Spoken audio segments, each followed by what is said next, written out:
Never go into marriage without carrying out all the 5 tests I'll be explaining in this video. And here are the main dangers of you not carrying out this test. Number 1, you might undergo miscarriage as a woman if you don't undergo this test before you get married, because you might have some conditions in your body, and when you're not aware of them, you might not prevent them from happening. So you undergo miscarriage as a woman when you don't carry out most of the tests I'll be explaining in this video. Number 2, you might give birth to babies that are unhealthy.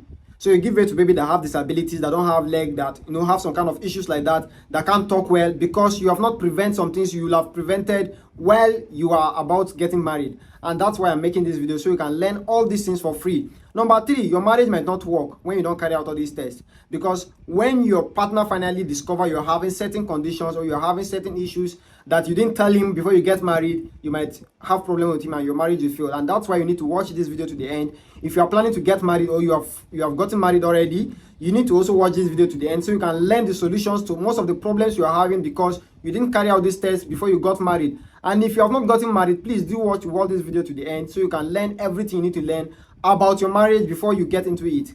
Number 1 of the tests you must carry out before you get into marriage is blood grouping and resource factor. Now, when we talk about blood group and resource factor, most people don't even take it serious because they feel it's only genotype they should check before they get into marriage. But it's not, because resource factor can cause so many damage to you when it's not compatible and you're not even aware of it. But there are solutions if it's not compatible. And that's why I said even if you are married, you can learn from what I'll be explaining in this video, so you know what to do to prevent all the complications that has to do with resource factor incompatibility. Now, let me tell you what is resource factor before I will tell you the advantage of you checking your resource factor before you get into marriage. Now, resource factor is an antigen that is present on red blood cells. And let me give you an example of how you check yourself to know if you are having a resource factor antigen on your blood. Now, if your blood group is A positive, B positive, AB positive, O positive, that means your blood is having resource factor antigen. And if your blood group is O negative, AB negative, A negative, B negative, that means you are not having a resource factor antigen on your blood, and there will be problem.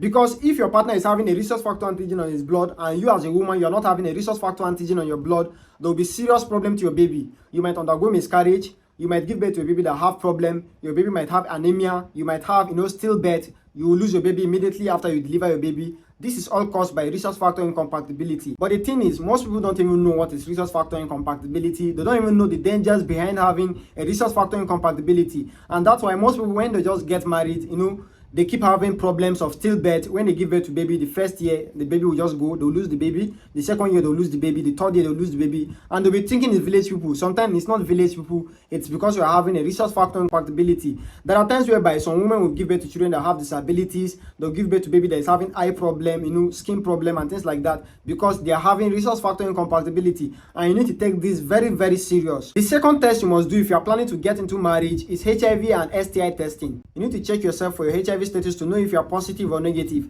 And if you are positive, please discuss with your partner, so your partner will be aware of your HIV status and you both will know how to prevent and manage this condition successfully together.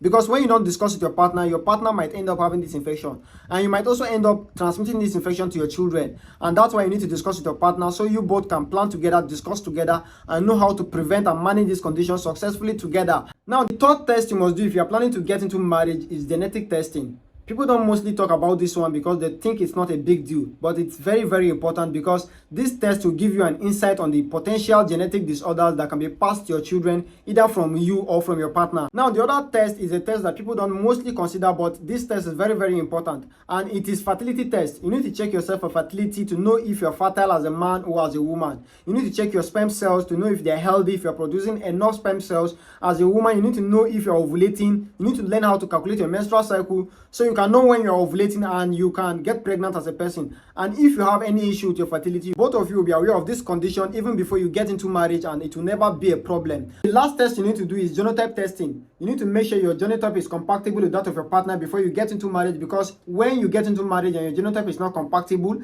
it can put your children at risk of so many disease conditions, and that's why you need to carry out all these tests I've explained in this video. So if you find this video very helpful, do well to subscribe to our channel so you can get more amazing videos like this. And if you also have questions you wish to ask about this particular topic, do well to drop them on the comment section so I can respond to them as soon as possible. Thank you for watching this video. I will see you next time.